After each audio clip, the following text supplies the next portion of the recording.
Voici le sommaire de l'Instant Média. Clap de fin pour un jeu de Cyril Ferraud, une année 2021 très difficile pour France Télévisions et la polémique sur le film documentaire Hold Up ainsi que les coups de cœur en fin d'émission, mercredi 18 novembre 2020. Bienvenue dans ce 38e numéro.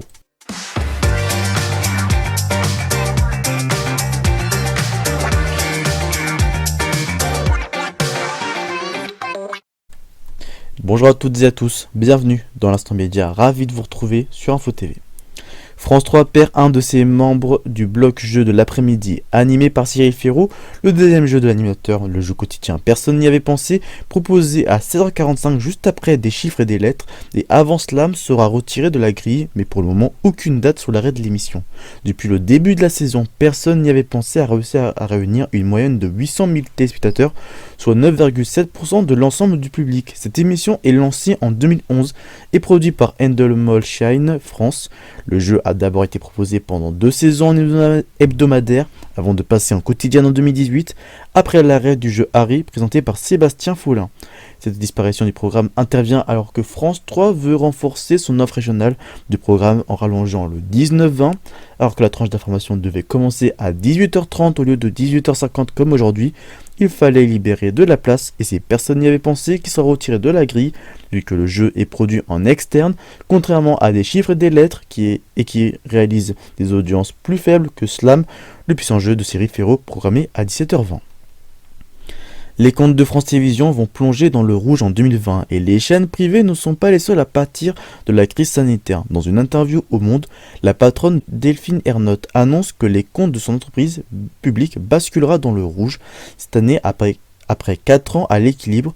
En 2020, nous prévoyons une perte d'environ 9,5 millions d'euros, prévient ainsi Delphine Ernotte. Et la situation de l'année prochaine devra encore se dégrader. De plus, elle annonce que pour 2021, le budget aura une baisse de 60 millions d'euros de ses recettes publiques.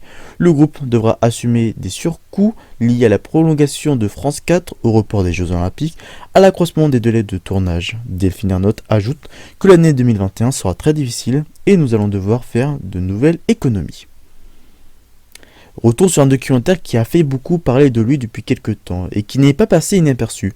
Sorti le 11 novembre, le film documentaire français Hold Up connaît un grand succès. Le film qui entend démontrer l'entreprise de manipulation globale entourant la pandémie de Covid-19 a été vu par au moins 3 millions de personnes ce lundi d'après un décompte du site France Inter. Le film de 2h43 rassemble une galaxie de sceptiques et d'experts en tout genre qui attaquent vigoureusement les mesures prises contre la crise du Covid-19 jusqu'à l'explication finale d'un complot mondial mêlant Bill Gates, les Big Pharma, Jack Attali ou encore le déploiement de la 5G. Le film a été relayé massivement sur les réseaux sociaux depuis la semaine dernière, mais ce film a fait polémique. De nombreuses fausses informations ont été annoncées durant le documentaire français Hold Up, comme sur le port du masque ou l'origine du virus. Plusieurs personnalités qui ont participé à ce documentaire, parmi eux, Philippe Douste-Blazy a également témoigné face à la caméra du réalisateur du film controversé et qui regrette d'y avoir participé.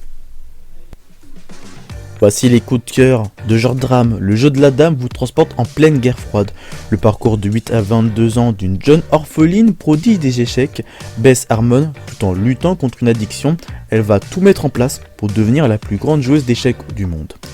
La révolution de genre drame, épouvante, horreur et historique se passe en 1787 dans le royaume de France où Joseph Guillotin, futur inventeur de la guillotine, enquête sur une série de meurtres mystérieux et va découvrir l'existence d'un nouveau virus, le sang bleu.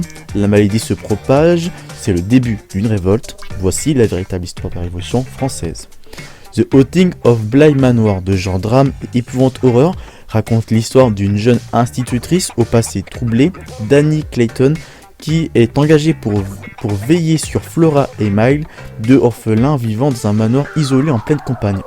Les enfants qui vivent dans cette demeure cachent un terrible secret qui ne va pas tarder à bouleverser la vie de la nouvelle employée. Peu à peu, d'effrayantes apparitions viennent la hanter. Côté film, Adieu les cons est un film comique qui, quand Suze Trappé apprend à 43 ans qu'elle est sérieusement malade, elle décide de partir à la recherche de l'enfant qu'elle a été forcée d'abandonner quand elle avait 15 ans. Elle écrasera dans sa quête administrative JB, quinquagénaire en plein burn-out, et Monsieur Blin, archiviste aveugle d'un enthousiasme impressionnant, qui, à eux trois, vont se lancer dans une quête aussi spectaculaire qu'improbable. Ce good criminal se penche sur Tom, un légendaire voleur de banque qui décide de se ranger et passe un deal contre son immunité avec le FBI qui n'a jamais réussi à lui mettre la main dessus. Il se rendra compte que les fédéraux ont une idée en tête pour le piéger, il sera pourchassé par la police et le FBI et décidera de reprendre les choses en main en se lançant dans une vengeance explosive. Michel-Ange, le nom du film ainsi que du personnage, traverse les moments d'angoisse et d'extase de son génie créatif, tandis que deux familles nobles rivales se disputent sa loyauté. Dans les programmes télé à ne pas manquer, jeudi, complément d'enquête traitera l'écologie. Est-ce que l'écologie peut sauver le monde ou bien le rendre plus dur? La réponse demain à 22h55 sur France 2. Dimanche, vous pouvez retrouver un documentaire qui traitera la bataille de Charles de Gaulle entre 1944 et 1945. Ce sera à 22h35 sur France 5. Et lundi, vous pourrez voir ou revoir le film Mission Impossible, Protocole Fantôme à 23h10 sur W9.